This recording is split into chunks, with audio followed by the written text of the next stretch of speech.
on Thacker, and it's almost done. Not completely, but it's super close. Wait just a little bit longer, and it'll be done. I love Beetlejuice. It's one of my favorite movies. It's such a creative movie. There are very few movies I can say that are more creative than Beetlejuice. It's also generally a very funny movie, while also still having amazing horror elements. Beetlejuice is a good introduction horror movie. Something to show kids, kind of get them into horror. Michael Keaton as Beetlejuice is one of the most iconic characters ever made, and it makes sense why. He's amazing. And I just absolutely love it. So when a sequel to Beetlejuice was announced, everyone pretty much thought, well, that's unnecessary. But I think everybody was also intrigued. What could be done with a Beetlejuice sequel? What would Tim Burton do with his first sequel? As I mentioned, I did think this was unnecessary. A sequel to Beetlejuice isn't really needed, but if anybody was going to pull it off, it would be Tim Burton.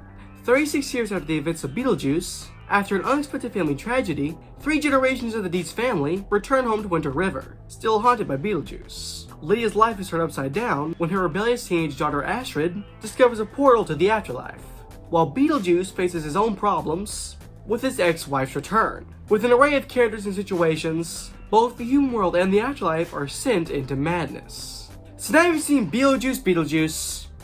This movie's really good. This is a generally good movie, and a good sequel to Beetlejuice. It takes this world and these rules and expands them, give you so much more of it, but also still keeping everything a mystery. We even get some Beetlejuice lore, which I thought was done very good, and leaves the character just as mysterious as before. Which, speaking of Beetlejuice, Michael Keaton is still amazing as Beetlejuice.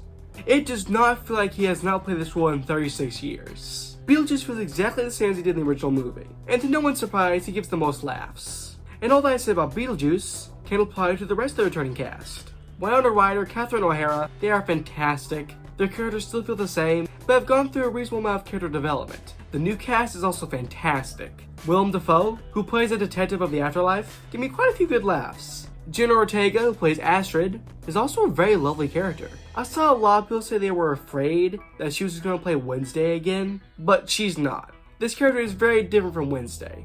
This character is highly enjoyable and very engaging. And then we have Dolores, Beetlejuice's ex-wife, which I would say is the main villain of the film. And while yes, she's a very good character, she's very unique, she has a great introduction. I do feel like she was underused a bit, mainly towards the final act. Speaking of the final act, it is definitely the weakest in the film. The very final 4-5-ish minutes of the film wrap up a lot of different storylines, as this film does have quite a few different storylines, all of which get their own time to shine, and are developed pretty well. But in those final 4-5 minutes, it wraps them all up pretty quickly. And I would maybe like 3-5 more minutes, just to tie everything off a little bit nicer, and not have it feel as rushed. I still think it works, but maybe a few more minutes could have helped it. But the final act is absolutely bonkers, in the best Beetlejuice way possible. And oh my, this movie has some amazing practical effects. There's also good CGI that's balanced well with the practical effects. Like a lot of times they'll begin something with a practical effect and they'll end it with CGI, or vice versa. They're both used amazingly to complement each other. The rest of Hollywood, take notes. And one thing I really want to give this movie props for is not relying on nostalgia. This movie really doesn't have a lot of nostalgia. Of course, there are a few things, but most of it is just returning characters and settings.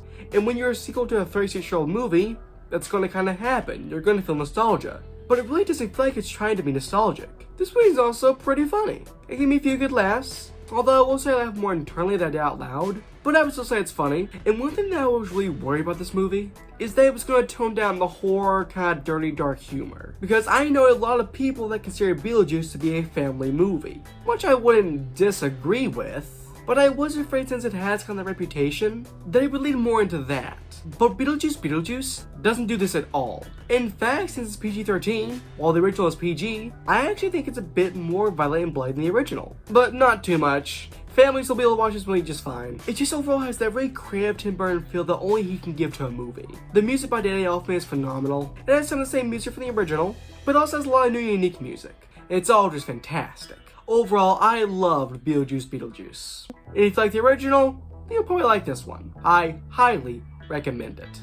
Also, if you end up enjoying this video, then consider liking and subscribing, and join the subreddit and the Discord server. Bye guys for now. Bye guys, I'm Thacker.